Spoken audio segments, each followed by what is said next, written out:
रात में डूब जाने के कारण। दोस्तों, यह हैं बाबा सूरजपाल जाटव, जो खुद को भोले बाबा मानते थे। इन्हें नारायण साकार नाम से भी लोग जानते हैं जी।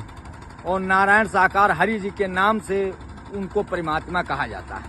यह तेरे माल ये बाबा की है। हाँ, ये बाबा के है। आप मिलता है, सुकून मिलता है, लाल धक्का ठीक हो जाता है, मर्ज होता है तो ठीक हो जाता है, रोजी रोजगार में बरकत होता है।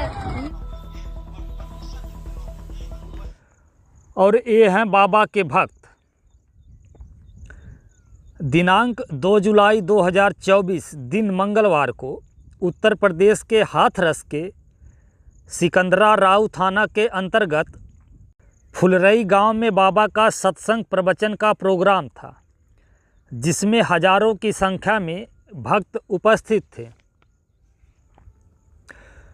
प्रोग्राम समाप्ति के बाद जब बाबा वहां से प्रस्थान कर रहे थे, जा रहे थे, तो भक्त बाबा के चरण छूने को, चरण रज धूल माथे पर लगाने को भागने लगे। इस अफरा तफरी तथा भगदड़ में कई लोग घायल हो गए और 100 से 150 के बीच भक्तों की जान चली गई।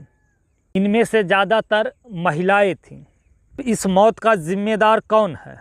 बिना किसी उचित सुरक्षा व्यवस्था के इतनी भीड़ एकत्र करने तथा ऐसे आयोजन की परमिशन, अनुमति कौन देता है? देश में शासन प्रशासन नाम की कोई चीज़ है भी या नहीं?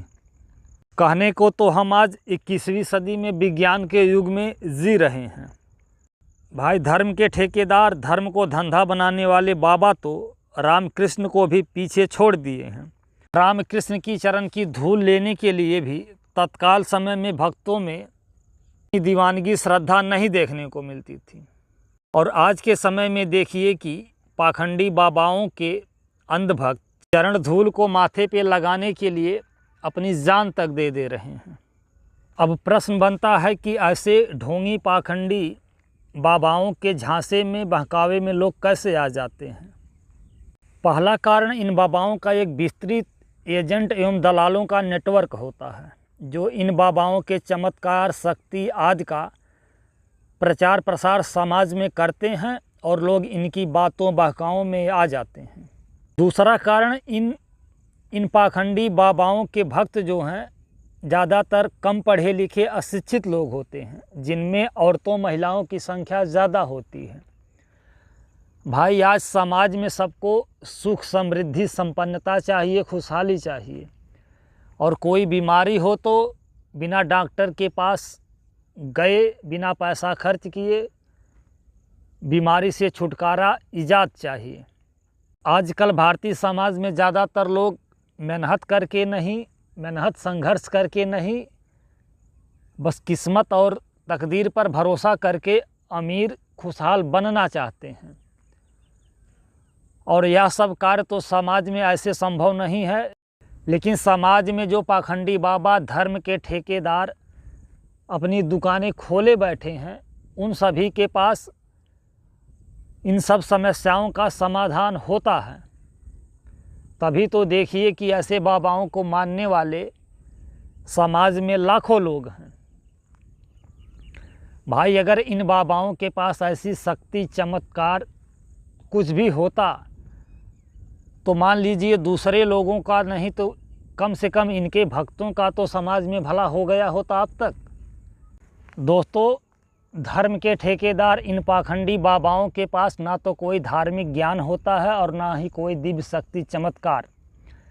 इनके झांसे में ना पड़े, इनके बहकावे में ना आए। अगर आपको महापुरुषों, संतों आदि का अनुसरण करना है तो महावीर, बुद्ध, कबीर, नानक आदि के बताए हुए मार्गों पर चलिए, उनकी बातों, शिक्षाओं का अनुसरण कीजिए।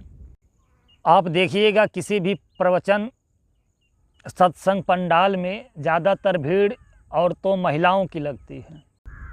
इसके अलावा सरकार को भी चाहिए कि समाज में पाखंड, अंधविश्वास, कुप्रथा, अमानवीय प्रथाओं को रोकने के लिए सख्त कानून बनाए।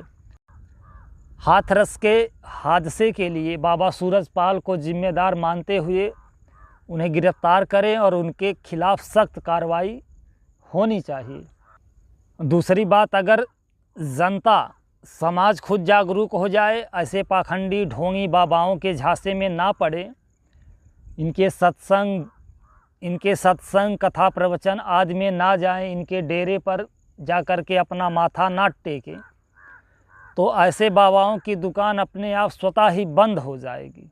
लेकिन दोस्तों, यह भारतीय समाज है, यहाँ अशिक्षित, अनपढ़, ग्रामीण क्षेत्र की महिलाओं आदि की बात तो दूर, पढ़े लिखे शिक्षित लोग भी अंधविश्वास में पड़े हुए हैं। जबकि ज़रूरत है आज के समय में तर्कशीलता, वैज्ञानिक दृष्टिकोण अपनाने की तथा अंधविश्वास आदि से बाहर निकलने की। वीडियो देखने के लिए धन्यवाद। नमस्कार। जय भारत।